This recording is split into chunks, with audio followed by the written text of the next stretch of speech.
In this video, I'm going to show you how to save tons of time a day by not replying to the same repetitive emails that you get all the time. I'm going to show you how to use make.com and ChatGPT to automatically look at your email box, get an email, figure out what the correct response is, and send it out automatically without you having to do a thing.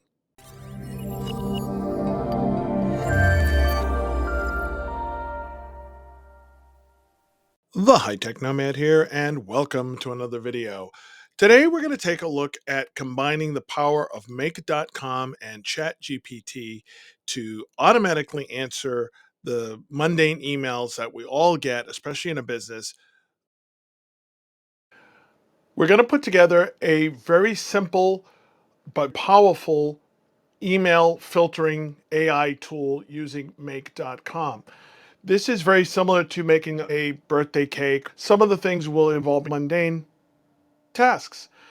Some of you want to see that, but a lot of you, plus the YouTube algorithm, do not. So what I'm going to do is show you the setup.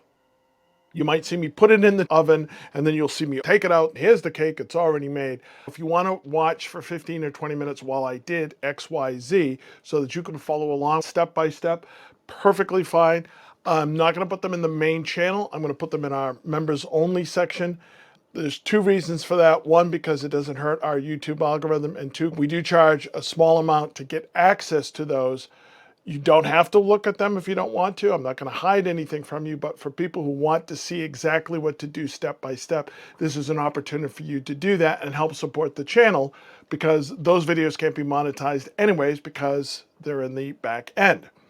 All right, what we're going to do is make something that automatically responds to emails. Almost every business gets a ton of emails, and you get all these emails that you have to deal with. I'm going to show you how to automate that entire process with make.com. First thing we're going to do is compile all of the information about the business. I have the name of the business, the address, the phone number, hours of operation, website, who the manager is, who the assistant manager is, their email addresses, phone extensions, and what they're responsible for. Kelly Robinson's responsible for event bookings and buyouts, but Alexander Scott is responsible for lost and found security and hiring. As much as you put in here, the better. I think we have hours in here. Yes, so we have hours. I have what hours we're open and closed. As much information as you can gather.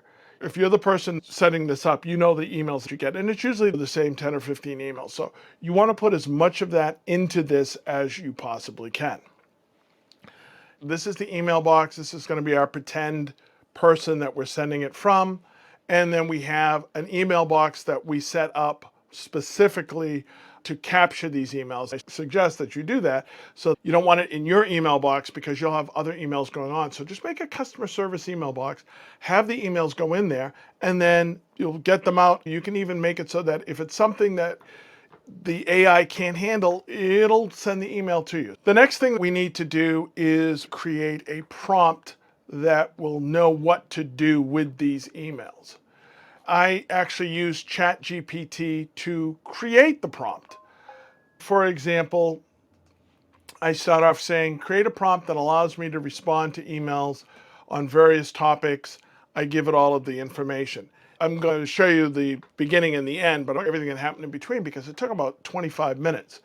I would put something in, give it a pretend scenario, and it would give me the output. And I would say, you need to change this. Why don't we add a footer? Why don't we add a header? So if you want to see, this is everything, this is all the interactions. I didn't have to send emails. I didn't have to leave ChatGPT. But here's one I said, I left my passport, my coat, and I need it tomorrow for a trip. Who do I call? That's a different response than it's got an urgency to it. It's not just, I left my coat there, when can I pick it up? So if you want to see everything that I did to get to this point, use the link up above to see the video that I did on that. This was about 20-25 minutes. And what I ended up with is this prompt. This prompt says, you are acting as the customer service team for Club Cobalt, a nightlife venue in Anytown, Massachusetts. You will respond to the email inquiries. Here's the hours of operation. You will send back a nice email. So I have that prompt. Now I'm all set. How do we actually put it together? We're going to go to make.com and create a new scenario. These scenarios are like little skits or scripts, if you will. This is how you tell it what to do. I'm going to use many modules. I'm going to use this module that says watch email. This will look at a specific email box, and then I can tell it what to do. It's already set to the customer demo email box. If you want to see how I set this up, there's a video for that. This took about 10 minutes. You have to go and put in IMAP and all that stuff. That video will teach you how to connect an email box. So I have a specific email box here that I'm going to be using for customer service. It says, okay, I'm talking to that email box. What do you want me to do? I want you to check the inbox, and I want you to check only unread emails, because if it's been read, I'm assuming somebody's already done something on it, and I'm going to show you how to mark it as read. So we're just going to say unread, and it says who is the sender, who's sending it. We're going to leave that one alone because we don't know who's sending it. Anybody could be sending it. And the recipient, who are they sending it to? This will help cut down on spam. So I'm going to say customer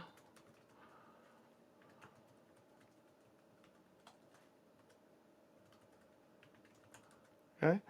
If you were getting information, maybe your website has a form and it sends out that email, you could put that as the sender. And again, that would help cut down on some of the spam. Should I mark it as read after it's gotten it? Yes, definitely. That way it won't process the same email over and over again. How many emails to grab at one point in time? I've left it at one. What it's saying is, let's say there's 2 emails in there, 10 emails in there. If I say 10, then it's going to try to do this 10 times. It can overload the system. So I might say 5, 4, 5. I'm going to leave it at 1 right now, and it'll just keep cycling through. So if this is running once an hour and I have 10 emails, then it will take 10 hours for it to get through. You can adjust this number based on the number of emails that you get, but I'm going to leave it like that for now. Now it says which emails. I'm going to say process all of them because it's only going to pick up the ones that are unread. So at this point, boom, it's going to pick up the emails. I'm going to send over a test email so you can see how this works. So I'm going to say customer demo, and I'm going to say hello, and I'm going to say I left my coat there. Okay, that's the kind of email that you would get. Now, if we go over and take a look in the email box, we should see that email pop up. There it is. So now we're going to come back over here. One of the great things about Make is as you run it, it will show you what's going on. So what I'm going to do now is I'm going to run it. We're going to see the bubble light up, and boom, it says I found one. And it says the text is, I left my coat. That's the beginning of the email, and then the rest of the email that was there. All right, so we now have that email. So now what do we want to do with that email? We want to process that through ChatGPT to get a good answer, and then we're going to send that answer back to the person. So all I have to do now is click on plus, ChatGPT.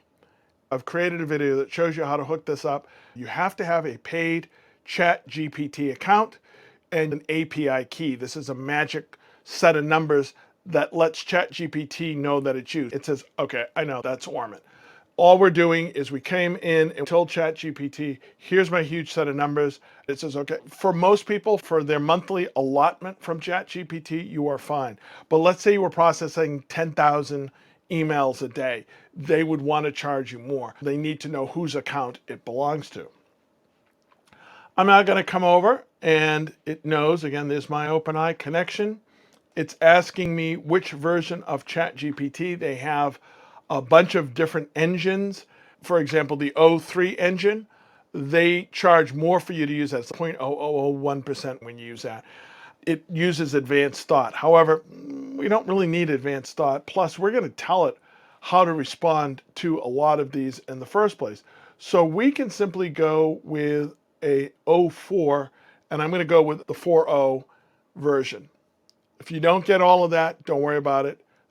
In the video that I show you how to connect this up, I explain this a little bit better. All you need to know right now is we're about to send something over to ChatGPT. I click on message, I click on user, and it says, okay, this is what we would normally be typing in the ChatGPT window. And I'm going to go back and get that prompt I created. Here's the whole prompt. Okay. You'll notice it says, now generate a complete, polite, helpful HTML formatted email response to the following customer message. And then it says insert message. So I'm going to take this prompt, come over to text, paste that in. And if I scroll down, it needs to know what is the message, what came in. Make.com is now showing me the module. The only other module I have right now is this email module. If I look through here, these are the names and there's things in here. If I go through here and look, I should eventually see something that says text content. This is the content of the email. And it shows you a little bit. I left my coat. Bim. So now it knows take and do all of that to this message. We're going to hit save. And I'm going to save this for right now just because for some reason Make does not have an autosave. You don't want to spend hours on something and then find out you didn't save it. So I'm going to save that. Now we should have our response. This is the response. How do we get it back to the customer? We add another module from email. What do you think we're going to do? We're going to send an email. We have the information, now we want to send it. Do we want to save this after we send it? Sure. That means it'll put a copy in the sent file so I know what's going on. Which mailbox should I be using? The demo one. Where should I store the sent file? The sent email. In sent email. Recipient. I do. Remember, the email was in the email box, so if we look through here, we will eventually find the email address. Now we're sending it back to the email address that it came in from. I can say response. Now, what were they asking them? I can go back through and look. I could say I left my coat there, or I could leave it generic and say response from Cobalt Club. I'm just going to say that. What should the email contain? If we come up through here, the response is going to be from ChatGPT. You'll notice that as I hover over these available fields, it's blinking the module that it belongs to. Here's the ChatGPT. They try to name everything so it makes some sense. This is the result. So there's the result. And I'll hit save. Believe it or not, we're done. When we send an email to this email box, it's going to take the information and send it to ChatGPT, which is going to look through it. It's then going to come back with a response, and then we're going to email that response back to the person. All right, so let's go ahead and try that. I'm going to hit new, it's to customer service, and I'm going to say, I am planning on having a party there on the next Monday in July. How do I book that? Okay.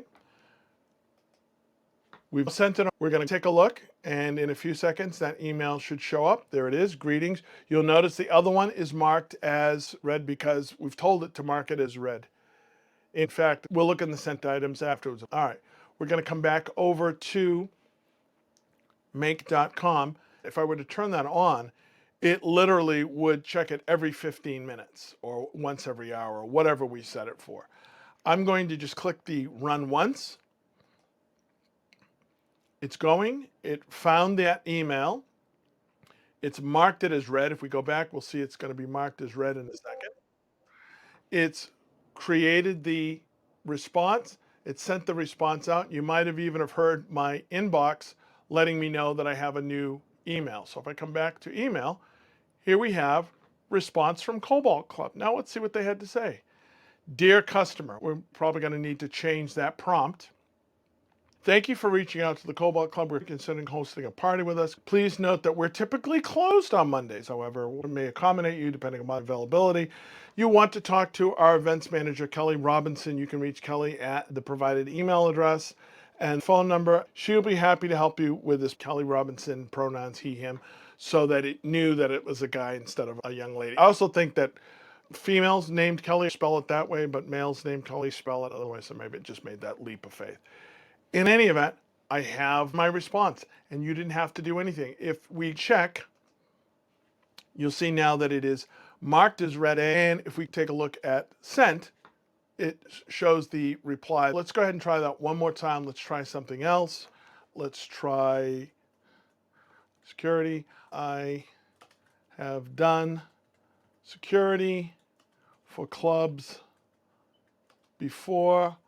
Are there any shifts available? Same deal. Went off. Should be in the inbox. There it is. And again, if I set this to automatically run, every 15 minutes it will look, get the new email, take them and reply. I'm going to just go ahead and tell it to run it again. It went, it got the email. Let's see if we can beat it back. There's the response. Now I have it say make.com. You can have it say whatever you want. I just want you to see how easy this is. Let's take a look. It says, thank you for reaching out and joining our team. Security roles will be managed by, we will forward your message to Alexander Scott, who handles all inquiries. Here's his information, so on and so forth. So if you got out of this just how easy it is to set this up, and I could make this as elaborate as I wanted, but I wanted to show you something that you could do and feel confident and feel good about in just a few minutes. Now, if you wanted to use your actual email box, you could do that. You would need to restrict the subject or use phrases. Maybe if somebody says something like, I'm checking on my order, or where do I buy this? So you could actually point it at your big email box, but use the phrase as the filter so that you can filter out and get the exact one that you want. You could set that to more.